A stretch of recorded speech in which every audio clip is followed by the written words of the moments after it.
മാമനെ തൊട്ടാൽ ഞാൻ വിടില്ല. നടൻ ബാലയുടെ പുതിയ ഭാര്യ കോകില ദേഷ്യത്തിലാണ്. ആ സ്ത്രീയെ എനിക്കറിയാം. ജീവിക്കാൻ സമ്മതിക്കാതെ എപ്പോഴും ബാലയുടെ പിന്നാലെ പലരും. അതിലിതാ കുപിതയായി കോകില.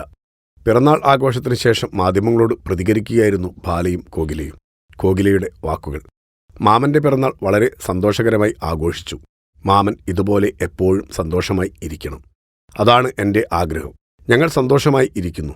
മീഡിയയിൽ ഞങ്ങളെപ്പറ്റി നെഗറ്റീവും നല്ല കാര്യങ്ങളും വരുന്നുണ്ട്.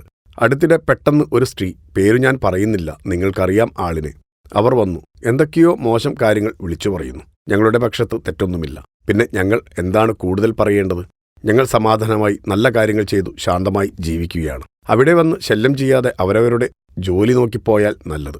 അത്രയേ ഞാൻ പറയുന്നുള്ളൂ. മാമനെപ്പറ്റി ആവശ്യമില്ലാത്ത അനാവശ്യങ്ങൾ ഇങ്ങനെ പറഞ്ഞുകൊണ്ടിരിക്കുന്നത് കണ്ടുകൊണ്ടിരിക്കാൻ എനിക്ക് കഴിയില്ല.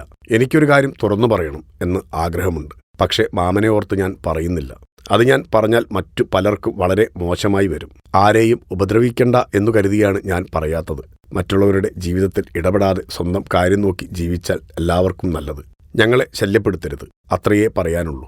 ഇനി ഒരു തവണ കൂടി ഞങ്ങളെ ശല്യപ്പെടുത്തിയാൽ ഞാൻ എല്ലാം ഉറപ്പായും വിളിച്ചു പറയും. മാമനോട് പോലും അനുവാദം ചോദിക്കില്ല എന്നും കോകില പറയുമ്പോൾ, കുട്ടികൾക്കായി ഒരു അങ്കണവാടി തുടങ്ങിയപ്പോഴാണ് വീണ്ടും വിവാദങ്ങൾ തലപൊക്കിയതെന്നും താൻ അടുത്തതായി കോകിലയ്ക്ക് വേണ്ടി ഒരു ആശുപത്രിയാണ് പണിയാൻ പോകുന്നതെന്നും ബാല പറയുന്നു. ഇരുവരും വളരെ സ്നേഹത്തോടെ മുന്നോട്ടു പോകട്ടെ. അതിലാരും ഇടപെടാതിരിക്കുന്നതാണ് എല്ലാവർക്കും നല്ലതെന്ന് ഒരിക്കൽ കൂടി ഓർമ്മിപ്പിക്കുന്നു. ഫിലിം കോട്ട്. നിങ്ങളുടെ കരുത്തിൽ ഞങ്ങൾ ഉയരുകയാണ്. സബ്സ്ക്രൈബേഴ്സ് 10 ലക്ഷം കടന്നിരിക്കുന്നു. സ്വർണത്തളിക നേടാൻ സഹായിച്ചതിന് നന്ദി. നിങ്ങളും ബെൽബട്ടൺ അമർത്തോ. നല്ല വാർത്തകളുടെ നോട്ടിഫിക്കേഷൻ ഉടനെത്തും. വിശ്വസിച്ച് ഒപ്പം നിൽക്കുന്നവർക്ക് ഒരിക്കൽ കൂടി നന്ദി.